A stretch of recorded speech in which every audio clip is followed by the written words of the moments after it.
جی السلام علیکم ورحمۃ اللہ وبرکاتہ۔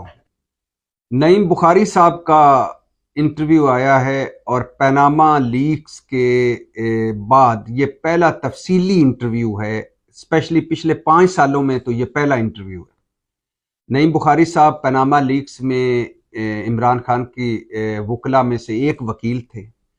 نعیم بخاری صاحب دبنگ قسم کے ایک انسان ہیں، وکیل ہیں، بڑے وٹی قسم کے ہیں۔ جملہ جملہ بنانا، جملہ پھینکنا، جملہ بازی نعیم بخاری صاحب کا ترہ امتیاز ہے۔ آج کل وہ صرف اپنی وکالت پر توجہ دے رہے ہیں اور کسی وہ سیاسی جماعت یا پارٹی کی طرف سے وہ کوئی سرگرم عمل نہیں ہے۔ اور نعیم بخاری صاحب کو پاکستان تحریک انصاف نے چیئرمین پی ٹی وی بھی لگایا تھا، لیکن پھر وہ اسلام آباد ہائی کورٹ میں ایک درخواست چلی گئی جس کے بعد انہیں ہٹا دیا گیا، اور یہ بدقسمتی تھی کہ انہیں ہٹا دیا گیا۔ اگر وہ چیئرمین پی ٹی وی لگتے تو آج پی ٹی وی کی کچھ حالت بہتر ہوتی۔ نعیم بخاری صاحب میڈیا کے بھی آدمی رہے ہیں، وکیل بھی ہیں، ادب سے بھی ان کا بڑا گہرا تعلق ہے۔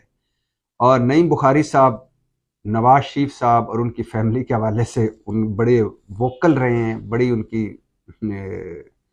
گفتگو ہمیشہ سے زیر بحث رہتی ہے۔ انہوں نے انٹرویو دیا، انہوں نے آج ایئر وائی کو سے بات چیت کرتے انہوں نے کہا ہے کہ آج جب نواز شریف صاحب سارے کیسوں سے بری ہو چکے ہیں، پیناما لیکس کو دفن کر دیا ہماری عدالتوں نے، نیب نے اور سب نے، اور ایک اور بہت بڑا سکینڈل جو ہے وہ دفن ہو گیا ہے، تو نعیم بخاری صاحب دکھ کا اظہار کر رہے ہیں ان پاکستانیوں کی طرح جو دکھی ہیں کہ پہلے لٹو پھر پھٹو، پھر واپس آؤ صاف ہو کے، پھر لٹو پھر پھٹو۔ نعیم بخاری صاحب کہہ رہے ہیں کہ نواز شریف کے خلاف 100% کیسز درست ہیں۔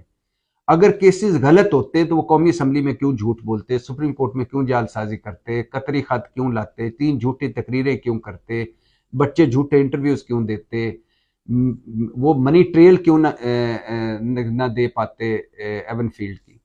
اور وہ کہہ رہے ہیں کہ جے آئی ٹی رپورٹ جو ہے وہ آنکھیں کھولنے والی ہے، کوئی جے آئی ٹی رپورٹ اگر پڑھ لے ساری تو اس کو پتہ چل جائے گا کہ کیس کیا ہے۔ اور نعیم بخاری صاحب کہتے ہیں کہ میں بلا معاوضہ میں نے اس وقت کیس لڑا تھا، یعنی میں نے ایک پائی بھی نہیں لی تھی عمران خان صاحب کی طرف سے کیس کی، اور میں 3 بجے صبح اٹھتا تھا اور کیس تیار کر کے سپریم کورٹ میں آتا تھا۔ تو باقی وہ عمران خان کو کہتے ہیں اگر میں عمران خان کی کابینہ میں ہوتا تو عمران خان کو گھڑیاں یا تحفے لینے بھی نہ دیتا اور بیچنے بھی نہ دیتا، اور انہیں کہتا کہ یہ ریاست کی چیز ہے، اور القادر ٹرسٹ میں ٹرسٹی تبدیل کرنے سے منع کرتا، مطلب کہ جو خود کو اور بشرا بی بی کو ٹرسٹی نہ بنواتا القادر ٹرسٹ میں۔ وزراء میں اتنی جرت نہیں ہوتی، وہ کہتے ہیں کہ پوچھتے کہ کس چیز پر دستخط کراتے ہیں۔ میں نے عمران خان کو کہا بابر اوان اور فواد چودھری سے بچ کر رہنا۔ نعیم بخاری کہہ رہے ہیں کہ میں نے عمران خان کو کہا، وزیر اعظم عمران خان کو، کہ بابر اوان اور فواد چودھری سے بچ کر رہنا۔ ویسے یہ مشورہ کئی لوگوں نے دیا تھا عمران خان کو، اور بھی کچھ چند لوگ تھے جن کے بارے میں، لیکن عمران خان صاحب کرتے وہی ہیں جو وہ چاہتے ہیں، اور آج دیکھ لیں کیا ہو رہا ہے۔ اور میں نے عمران خان کو کہا کہ آپ کو بابر اوان اور فواد چودھری کے بیک گراؤنڈ کا نہیں پتہ، لہٰذا ان سے بچ کر رہنا۔ نعیم بخاری صاحب نے اور بھی بڑی سی مزے کی باتیں کی، اور لب لباب یہی ہے کہ عمران خان کو جو غلط فیصلے کروانے والے تھے وہ پریس کانفرنس کر کے نکل گئے، اور عمران خان اس وقت جیل میں ہے۔ اور لیکن جو فیصلے عمران خان نے غلط کیے ہیں اس کی سزا کے طور پہ آج اور بھی لوگوں کو شامل ہونا چاہیے تھا، لیکن وہ بچ گئے۔ اچھا، دوسری بات یہ ہے مظفر گڑھ سے ایک ایم این اے ہیں جی، سید باسط بخاری، سلطان بخاری سید صاحب ہیں۔ میں ان کی اس لیے میں کروا رہا ہوں کہ یہ جمہوریت کا ایک چہرہ آپ کو دکھانا چاہتا ہوں۔ مظفر گڑھ سے سابق ایم این اے سید باسط بخاری صاحب، وہ قرآن شریف پر لوگوں سے حلف لے رہے ہیں، اور وہ کہہ رہے ہیں کہ آپ نے ووٹ مسلم لیگ نون کو دینا ہے۔ اور دلچسپ بات یہ ہے کہ باسط بخاری صاحب 2018 میں آزاد جیتے، تحریک انصاف میں شامل ہوئے، اپریل 2022 میں پی ڈی ایم سے ملے، اب نون لیگ کی طرف سے الیکشن لڑیں گے۔ ہمارے ہاں کوئی لوٹے جو ہیں 101 لوٹے ہیں جنہوں نے سیاست کا سوا ستیاناش کیا ہوا ہے، وہ ہر جیتنے والی پارٹی میں شامل ہو جاتے ہیں، اور جب وہ اس پارٹی پر زوال آتا ہے اس سے نکل جاتے ہیں۔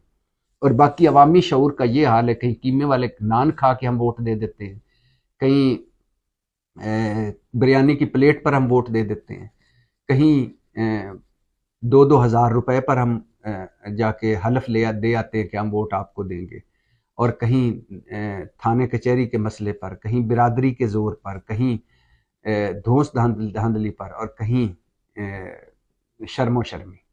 ہم جوتا خریدیں، کپڑا خریدیں تو اس کو ٹھوک کر چیک کرتے ہیں، جوتا لینا تو پہن کے دیکھتے ہیں، گارنٹی دیتے ہیں، وارنٹی دیکھتے ہیں، کلر سوچتے ہیں، فلانا کرتے ہیں، یہ کرتے ہیں، لیکن ووٹ ایک لمحے میں دے آتے ہیں اور پھر 5 سال گلے کرتے رہتے ہیں۔ تو ایسے ہی ہے، یعنی نیچے عوام کا بھی وہی حال ہے، تو تبھی تو اوپر ہمیں ایسے لوگ مسلط ہیں۔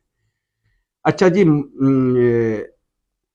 مسلم لیگ نون نے جو اپنی مخصوص نشستیں ہوتی ہیں خواتین کی، اس پر جو امیدوار کھڑے کیے ہیں وہ بھی بڑے دلچسپ ہیں۔ مسلم لیگ نون کی جو امیدواروں کی خواتین کی ترجیح پر، یا جو یہ نشست ہے، مخصوص نشستیں خواتین کی، اس میں مریم نواز کا گروپ بھاری ہے، مریم نواز کا پلڑا بھاری ہے، شہباز شریف گروپ پیچھے رہ گیا ہے۔ اچھا، مریم اورنگزیب اور ان کی والدہ طاہرہ اورنگزیب ان نشست میں، یعنی جو مخصوص نشستیں، ان میں اب پہلے نمبر پر ہیں۔ ایک بار پھر مریم اورنگزیب مریم نواز کی ساتھ ہوتی ہیں۔ خواجہ آصف کی اہلیہ مسرت خواجہ ایک بار پھر ناموں میں ان کا نام شامل ہے۔ خواجہ آصف کی بھانجی شیزہ فاطمہ بھی فہرست میں شامل ہے۔ ان کا انٹرویو ایک بڑا مشہور ہوا تھا کہ میں تو ایم پی اے کے لیے اپلائی کیا تھا لیکن ایم این اے بن گئی۔ یہ حال ہوتا ہے ویسے۔ شہباز شریف کی وزیر مملکت برائے فائنانس عائشہ غوث بخش کا نام ہی شامل نہیں ہے، یعنی ان کو مخصوص نشستوں میں مسلم لیگ نون نے ٹکٹ ہی نہیں دی۔ سابق ایم پی اور ایم این اے مائزہ حمید بھی شامل نہیں ہیں، شہزادی عمر زادی ٹیوانا کا بھی نام شامل نہیں۔ مائزہ حمید جو بہت دھڑلے سے مسلم لیگ نون کو ڈیفینڈ کرتی تھی، ان کا نام ہی شامل نہیں ہے۔ سابق ایم این اے عائشہ رجب بلوچ شامل نہیں ہے، سمینہ مطلوب شامل نہیں ہے، مشاہد اللہ خان کی بیٹی رضا خان کا نام شامل نہیں ہے۔ اور تو اور سابق وزیر جو تھیں تمینہ دولتانہ ایک بار پھر قومی اسمبلی کی فہرست میں آنے میں ناکام ہوئی ہیں۔ تمینہ دولتانہ، اور سنا ہے کہ خواتین کے جو اجلاس ہوا مسلم لیگ نون کا، اس میں شہباز شریف بھی تھے، نواز شریف بھی تھے، مریم نواز بھی تھی۔ اس میں تمینہ دولتانہ اور مریم نواز میں آپس میں مبینہ طور پر بڑا جھگڑا بھی ہوا، یعنی کہا گیا، تمینہ دولتانہ صاحبہ نے کہا کہ میں نے اپنے حلقے کے لیے اتنا کام کیا ہے، تو مریم نواز صاحبہ نے کہا کہ حلقے کو چھوڑیں، پارٹی کے لیے کیا کیا ہے؟ تو تمینہ دولتانہ بولی کہ کیا میں اب مر جاؤں پارٹی کے لیے؟ ان کا بھی نام شامل نہیں ہے اس فہرست میں۔ اور سابق ایم این اے میاں محمود عباسی شریف کی بیٹی اور سابق ایم این اے عامرہ خان کو قومی اسمبلی کے نکال صوبائی اسمبلی میں رکھا گیا۔ 3 مرتبہ ایم پی رہنے والی صبا صادق ایم این اے میں آ گئی ہیں۔ آسیہ ناز تنولی ایم این اے بن کی لسٹ میں ہیں۔ شیخ پورہ صفت نعیم اسلام آباد سے فرح ناز اکبر فہرست میں شامل ہیں۔ مطلب مریم نواز کا گروپ ڈومینیٹ کر رہا ہے، مریم نواز خود 5 حلقوں سے الیکشن لڑ رہی ہیں، مریم نواز کے مسلم لیگ نون کو چلا رہی ہیں، مریم نواز پیچھے ہوتی ہیں نواز شریف صاحب کے، جو کچھ نواز شریف بول رہے ہوتے ہیں وہ مریم نواز صاحب کی مرضی سے ہوتا ہے۔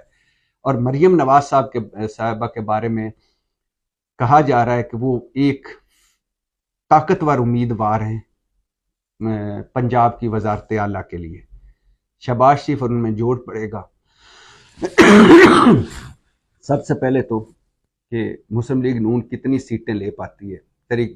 استحکام پاکستان پارٹی کی طرف سے علیم خان بھی اس امیدوار ہیں اور 1-2 سرپرائز پیکج بھی چل رہے ہیں، لیکن مریم نواز مسلم لیگ نون کی طرف سے مضبوط امیدوار ہیں، ان کے ساتھ ہیں شہباز شریف۔ دیکھتے ہیں کس کے لاٹری نکلتی ہے، لیکن جس کی بھی نکلے گی وزارت اعلیٰ تو گھر میں ہی رہے گی۔